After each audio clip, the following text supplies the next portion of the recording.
जंगल था। उस जंगल में टुनटुनी चिड़िया अपने दो बच्चों के साथ रहती थी। उस चिड़िया को अपना कोई पक्का घर नहीं था। वो एक पेड़ की डाल पर टूटे फूटे घोंसले में रहती थी।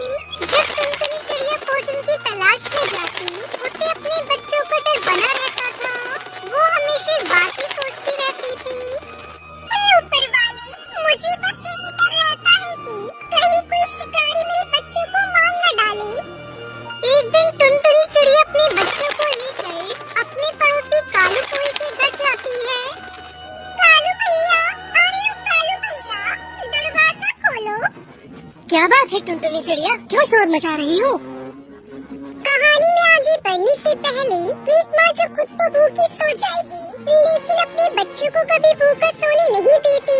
दोस्तों, तो आज इस माँ की इस वीडियो को लाइक करके चैनल को सब्सक्राइब कर देना, क्योंकि माँ से बड़ा इस संसार में कोई योद्धा नहीं होता है। तो उनके लिए चैनल को सब्सक्राइब और लाइक तो आम ही बात है। मेरा बेटा गोलू बहुत मुश्किल से अभी सोया है।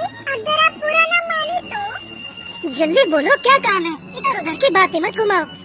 कालू भैया, मैं भोजन की तलाश में जा रही हूँ। आप कृपा करके मेरे दोनों बच्चों को अपने घर में रखिए।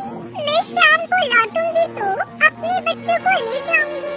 आपका मुझ पर बड़ा एहसान होगा। ठीक है, छोड़ दो अपने बच्चों को मेरे घर पर, लेकिन बदले में तुम्हें हमारे लिए भी भोजन लाना होगा। हाँ कालू भैया, आप बिल्कुल भी फिक्र ना करें, मैं आपके लिए भी भोजन लेकर आऊंगी। इस तरह टुनटुनी चिड़िया अपने बच्चों को कालू कोई के घर छोड़कर भोजन की तलाश में चली जाती है।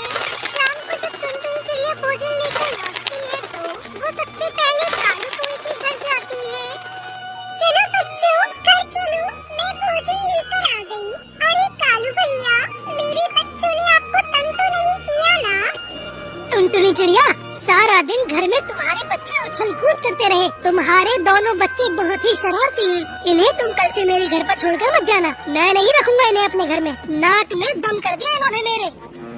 बोलो पिंकी, मैंने आप दोनों को मना किया था ना, कहा था ना शैतानी मत करना, लेकिन तुम दोनों मेरी बात क्यों नहीं मानते? बेटा चलो जल्दी से कालू अंकल से माफी मांगो। अगले दिन टुनटुनी चिड़िया भोजन की तलाश में नहीं गई, क्योंकि जंगल में ठंड बहुत ही पड़ रही थी। बर्फ भी गिर रही थी। टुनटुनी के बच्चे और खुद टुनटुनी चिड़िया भी ठंड से कांप रही थी। मम्मा, मम्मा, बहुत ठंड लग रही है। मम्मा, मम्मा, कुछ करो मम्मा। बहुत ठंड लग रही है। बहुत ठंड लग रही है मम्मा। मेरे सर में भी दर्द हो रहा है। क्या करूं, कहाँ जाऊं? अपने बच्चों को लेकर कालू भैया ने भी मना कर दिया है। मैं कहाँ जाऊं? तभी गोलू टुनटुनी चिड़िया से कहता है, अरे मम्मा, देखिए पिंकी को बुखार है। अरे हाँ, पिंकी को तो तेज बुखार है। गोलू, तू अपनी बहन का ध्यान रखना। मैं अभी बुलबुल आंटी से बुखार की दवा लेकर आती हूँ। टुनटुनी चिड़िया दवा लेने चली जाती है। थोड़ी देर बाद वो अपने घोंसले में लौटती है। पिंकी बेटा, उठो पिंकी बेटा, मैं दवा लेकर आ गई। ये दवा खा लो, तुम्हारा बुखार बहुत ही जल्द उतर जाएगा। पिंकी, मेरी बच्ची, तू जवाब क्यों नहीं देती? क्या हुआ तुझे? नहीं, ये नहीं हो सकता। क्या हो गया? मेरी पिंकी बेटी तो मुझे छोड़कर नहीं जा सकती। मेरी बच्ची, ये क्या हो गया? तभी वहाँ से गुजर रही चील ने उसे रोते हुए देखा और उसके पास आई। टुनटुनी चिड़िया, सब्र रखो। इस भयंकर ठंड में खुले आसमान के नीचे रहोगे तो यही होगा। ऐसे ही ठंड में मेरा भी बच्चा इसी तरह ठंड में मर गया था। फिर मैंने अपना घर बनाया, तुम भी अपना एक घर बना लो। देखो चिड़िया, तुमने एक बच्चा तो खो दिया, कम से कम अपने बेटे को तो इस ठंड से बचा लो। कहाँ जाऊँ बहन जी? कोई मुझे अपने घर में रखने को तैयार नहीं। इतनी ठंड में मैं घर भी नहीं बना सकती। हाय मेरी बच्ची मर गई मेरी आंखों के सामने, और मैं बचा भी नहीं सकी अपने बच्चे को। मैं कैसी बदकिस्मत माँ हूँ, लानत है मुझ पर। टुनटुनी चिड़िया, अब रोने से कोई फायदा नहीं, चलो मेरे साथ। मैंने जंगल में एक सेब का घर देखा है, तुम उस सेब के घर में अपने बेटे के साथ आराम से रह सकती हो। वो चील टुनटुनी और उसके बेटे को लेकर उस सेब के घर के पास आती है। फिर टुनटुनी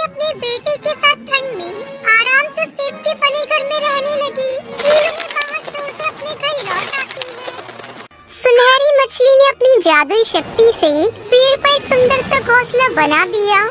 टुनटुनी सुंदर वन में अपना घोंसला बनाकर रहती थी। टुनटुनी बहुत सीधी थी। उसके सीधेपन का सभी पक्षी फायदा उठाया करते थे और पीठ पीछे उसे बेवकूफ, बुद्धू और नासमझ जैसे टाइटल दिया करते थे। एक दिन कालू कौवा उसके घर आया। टुनटुनी, तुम बहुत सीधी और दयालु चिड़िया हो, वरना तो जंगल में कोई पक्षी ऐसा नहीं है कि उससे मदद की कोई उम्मीद भी की जा सके। क्या बात है, तुम्हें क्या मदद चाहिए? दरअसल मेरी घर की हालत बहुत खराब है। मेरे घर की छत बरसात में टपकती ही रहती है। क्या मैं बरसात के मौसम में तुम्हारे घर पे रह सकता हूँ? हाँ, क्यों नहीं। तुम इस बरसात में मेरे घर रुक जाओ, फिर बरसात बीत जाने के बाद हम दोनों मिलकर तुम्हारे घर की मरम्मत कर लेंगे। ठीक है टुनटुनी, अभी जाकर अपना सामान ले आता हूँ। तब तक आप लोग कमेंट में बताएं 5 into 5 कितने होते हैं। कालू उसी दिन घर में शिफ्ट हो गया। कालू बहुत ही आलसी कौवा था। वो कोई काम नहीं करता था, वो बस खाता और सोता है। टुनटुनी ने सोचा, चलो कुछ दिनों के मेहमान से क्या काम करवाना। वो स्वयं उसके सारे काम कर दिया करती थी। एक दिन टुनटुनी नदी के किनारे दाना ढूंढने गई तो उसे किसी की पुकारने की आवाज सुनाई दी। कोई है? कृपया मेरी मदद करो। टुनटुनी ने सुना तो आवाज की दिशा में गई। उसने देखा कि छोटे से गड्ढे में एक सुनहरी मछली फंसी हुई है। शायद नदी की नहर के साथ बहकर गड्ढे में फंस गई होगी। टुनटुनी उसे सावधानी से उठाकर नदी के पानी में छोड़ दिया।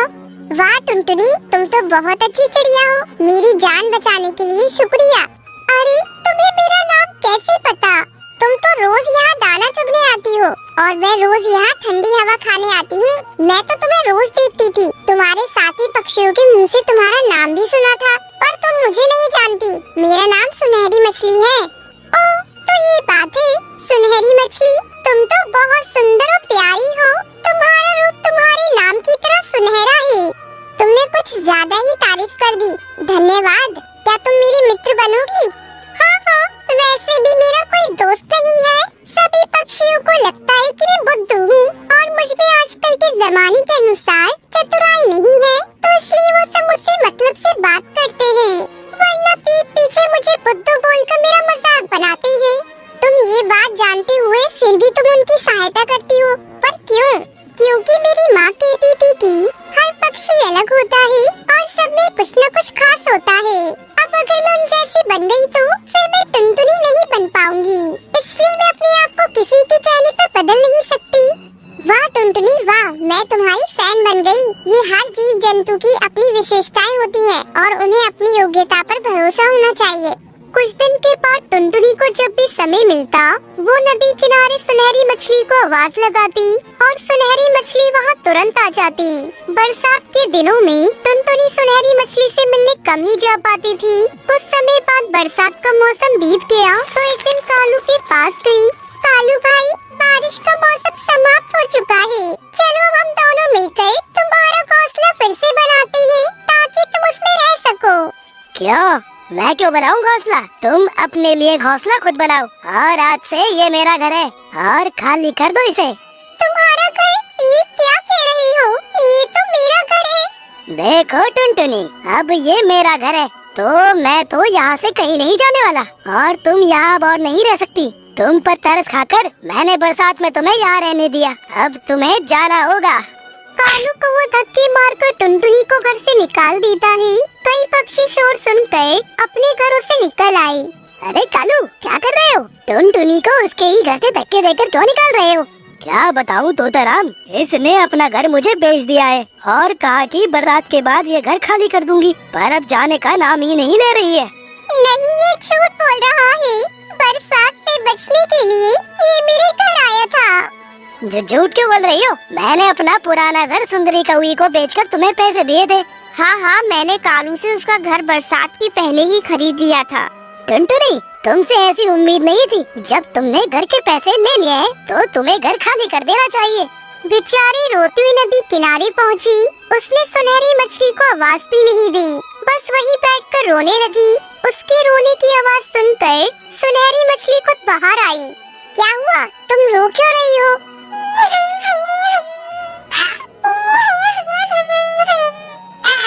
क्या बताऊं बहन, मैंने कालू को बरसात के मौसम में अपने घर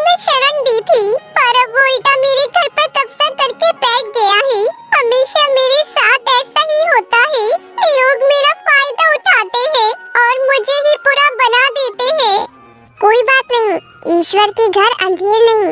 ऐसे पक्षी एक न एक दिन अपनी कील की सजा जरूर पाते हैं।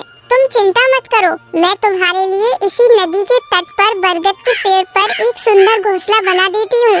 सुनहरी मछली ने अपनी जादुई शक्ति से पेड़ पर एक सुंदर सा घोंसला बना दिया। वाह, ये तो बहुत ही सुंदर घर है। सुनहरी मछली, आपका धन्यवाद, आपने मेरी इतनी सहायता की। तुम यहाँ नदी किनारे खुशी खुशी रहो, कोई तकलीफ हो तो संकोच न करना। टुनटुनी खुशी खुशी वहाँ रहने लगी। अब वो दिन रात किसी भी समय अपनी दोस्त सुनहरी मछली से बात कर सकती थी।